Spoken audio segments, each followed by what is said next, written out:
안녕하세요. 종로학원 수리노술 선생 김성원입니다. 이번 시간에는 2021학년도 이제 숭실대학교 우선은 이제 문제에 대한 뭐 접근법과 이제 어떤 식으로 이제 내가 대비해야 되는지 그 부분을 간단하게 얘기를 해드릴게요. 우선은 이제 숭실대학교 이제 모의 논술을 이제 우선은 어떤 문제가 나왔는지 그쵸? 우선은 보기에 앞서 가지고 숭실대학교는 동국대랑 약간 좀 비슷한 점은 있어요. 2년 전에는 우선은 과학논술과 그쵸?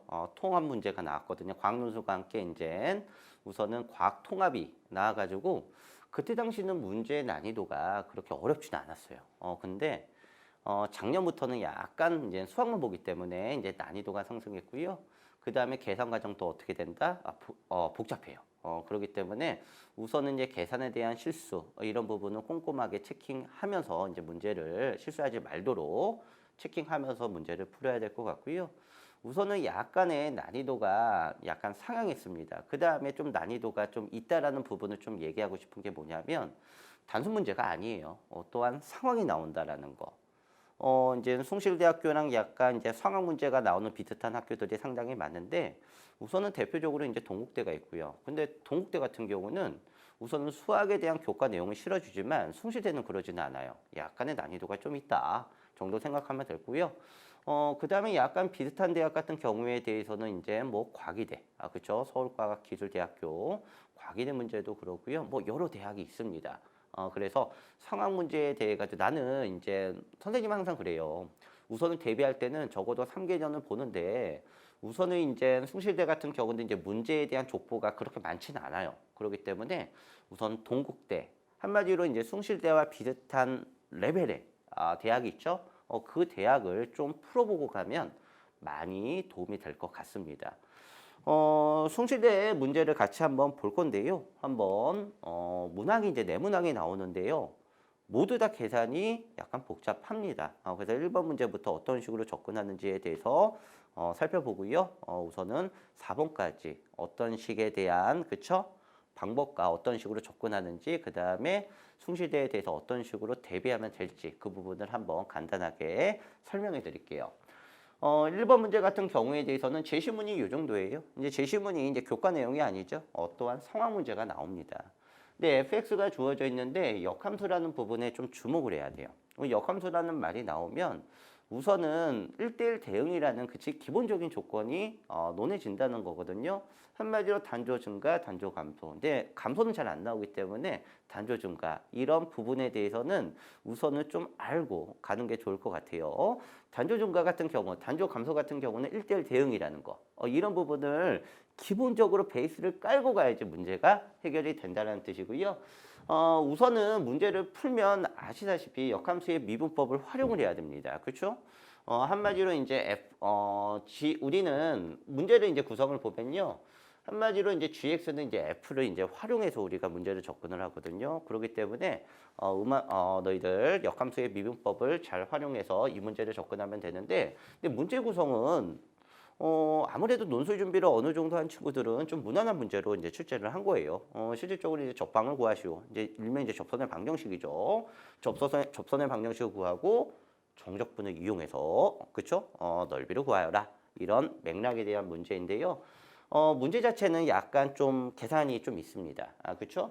우선은 1번 같은 경우에 대해서는 뭐를 하면 되냐면 우선은 얘를 분석해가지고 그러지는 말고요. 우선 1번 내가 구하려고 하는 게 뭔지 그 부분부터 우선은 차근차근 가면 될 것 같아요. 일명 이제 추적이라는 말을 좀 많이 쓰거든요. 접선의 방정식을 구하려면 우리는 얘를 미분을 해야 되죠. h 프라임 x를 논해야 됩니다. 근데 h는 여기와 연관이 있죠. 그 다음에 또 g 역시도 여기와 연관이 있기 때문에 이런 식으로 추적해서 우리가 기울기를 논하면 되고요. 첨이 주어져 있잖아요. 그래서 이제 접방을 논하면 되는데 여기서 뭐가 활용이 된다? 아까 얘기한 것처럼 기본적인 역함수 미분법이 활용이 될 거예요. 이런 식으로 이제 문제를 접근하면 될 것 같고요. 문제 2번 같은 경우에 대해서는 이제 식만 보지는 말고 우리가 전체를 좀 생각하는 게 좋을 것 같아요. 얘는 단조성을 지니기 때문에 그래프의 개형을 우선은 그려준다라면 이 문제에 대해서는 쉽게 우리가 추적이 또 가능하거든요. 얘를 바탕으로 우리가 해당되는 둘러싸인 면적을 구해줄 수가 있다. 근데 계산이 좀 복잡합니다. 이런 부분 참고하면 될 것 같고요. 1번은 이런 식으로 접근하면 될 것 같아요. 이제 문제 2번으로 간다라면 문제 2번은 이제 그림이 주어져 있는데 이제 기백, 실질적으로 이제 부피 문제, 가장 기본적인 문제들은 나온다라는 거 그런 부분 참고하고요. 뭐 좌표 평면 위에 뭐 원점 주어져 있고 우선은 y는 x 탄젠트 x가 이제 주어져 있고요. p라는 점이 또 주어져 있죠. 원시가 있다. 이제 그림을 좀 보면 좀 이해가 좀 쉽게 될 겁니다. 평면도형 FAC와 그쵸? 선분 OP, Y축에 둘러싸인 부채꼴이고 이필도형 S는 F이고 높이가 HU라는 부채꼴에 기둥이 있다. 이제 기둥, 부피는 어떻게 구한다? 부채꼴에 대한 넓이에서 높이만 곱해주면 돼요. 그렇죠? 그래서 이제 부피를 VU라고 했고요. 그 다음에 DU분의 DV가 항상 0이고 여기서 이제 주목해야 될 게 있어요. DU분의 DV가 항상 0이라는 거는 얘가 뭐가 되냐면 한마디로 VU는 일정하다는 거거든요. 그렇죠? 일정한 값을 가질 때 우리는 미분하면 0이잖아요. 한마디로 VU는 얼마라는 뜻이야? 일정하다는 뜻인데 여기서 VE 1이라고 주어졌기 때문에 VU는 당연히 1입니다. 이런 식으로 우선은 한마디로 한 끗 차이거든요. 이런 부분을 좀 챙겨가야지 문제 풀 때 많이 도움이 된다. 아시겠죠? 그래서 이제 VU는 어떻게 구해요? HU. 한마디로 높이와 밑면, 부채꼴에 대한 넓이를 바탕으로 관계식을 유도해서 문제를 풀면 되는데 이 문제 같은 경우에 대해서는 뭐를 구해야 되는 DU분의 DV. 한마디로 이제 DU분의 DH인데 힌트 드리자면 역수관계를 활용해서 문제를 푸는 게 좀 더 수월하다는 거 아시겠죠? 그냥 풀어도 됩니다. 근데 역수를 한 번쯤은 활용을 하자. 그러니까 무슨 뜻이냐면 DU분의 DH, 요놈의 극한값과 DH분의 DU의 극한값의 역수관계는 성립을 하겠죠. 그렇기 때문에 이 문제가 또 어디서도 나왔냐면 한양대 문제를 보면요. 이런 맥락의 문제가 나왔다라는 거 그런 부분을 좀 참고해 주시면 좋을 것 같네요. 뭐 뒤에 있는 그림을 본다라면 부채꼴의 넓이 어렵지도 않아요. 반지름 유도 가능하고요. 중심각만 논하면 우리는 부채꼴에 대한 넓이를 구할 수가 있다. 얘를 바탕으로 우리가 HU를 곱함으로써 VU를 논해줄 수가 있고요.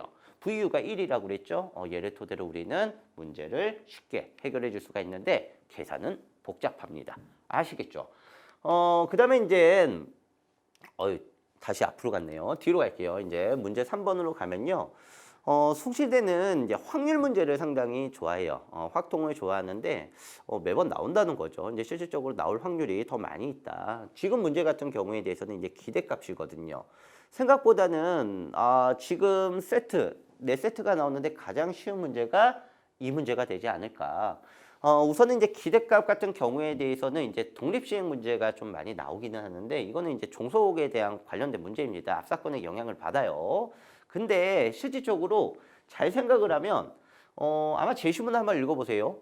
삼성이면 끝납니다. 그러면 최소 3세트, 4세트, 5세트 한다고 했거든요. 5번 경기를 해요. 항상 마지막은 이기면 되거든요. 그렇죠? 근데 여기서 이제 주목해야 될 거는 이제 다섯 번째 이제 세트로 갈 때는 계산식이 어떻게 돼? 복잡하지만 우리는 뭐를 활용을 하자? 여사건을 활용하면 쉽습니다. 왜냐하면 3일 때는 금방 끝나는 거예요. 승 하면 되거든요. 그렇죠? 그 다음에 4일 때는 승, 패, 승. 한마디로 마지막은 무조건 승이 돼야 돼요. 그래서 3가지밖에 안 나와요.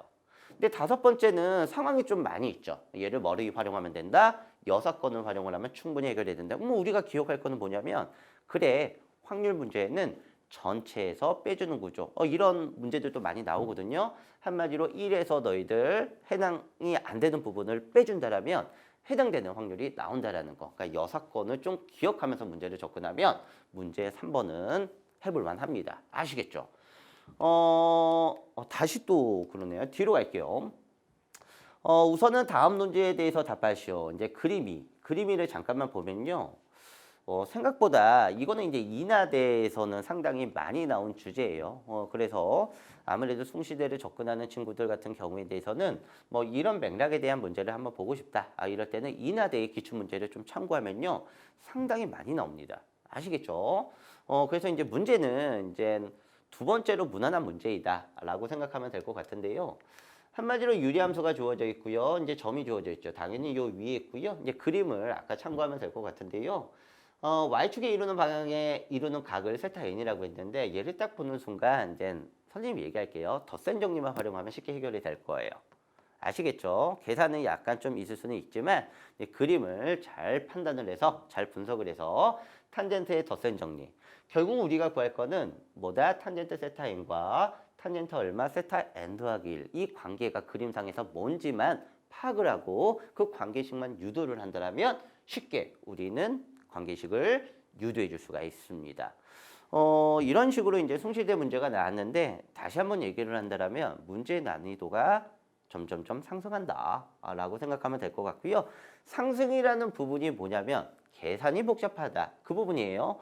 우선은 접근은 실질적으로 많이 봤던 주제가 나오기 때문에 어렵지는 않지만 계산이 좀 복잡하다. 그래서 계산을 좋아하는 친구들한테는 상당히 유리하지 않을까라는 생각이 듭니다. 그래서 대비법은 어떻게 되냐면 당연히 3개년 기출문제는 좀 풀고 가는 게 좋을 것 같아요. 아시겠죠? 그 다음에 상황 문제가 나오는 대표적인 두 학교 동국대 문제 아시겠죠? 그 다음에 또 어디이다? 뭐 과기대도 상관은 없습니다. 그쵸? 과기대도 상관이 없고요. 뭐 세종대도 상관이 없고요. 아시겠죠? 거기 이제 상황 문제들이 나오거든요. 뭐 이대도 상황 문제가 나오긴 하는데 이런 맥락에 대한 상황 문제가 나오는 학교도 있죠. 뭐 대표적으로 경희대도 상황 문제가 많이 나와요. 이런 문제들을 조금 최근 모의 논술을 좀 풀고 가면 많이 도움이 되지 않을까라는 생각이 들어요. 우선은 숭실대, 우선은 어떤 식으로 그쵸, 접근하는지 또 2021학년 모의 논술은 어떤 식으로 출제되는지를 간단하게 살펴봤는데요. 우선은 선생님 말에 대해서 좀 우선은 참고하고요. 도움이 됐으면 우선은 좋겠네요. 우선 마무리를 할 거고요. 우선 경청해 주셔서 감사합니다.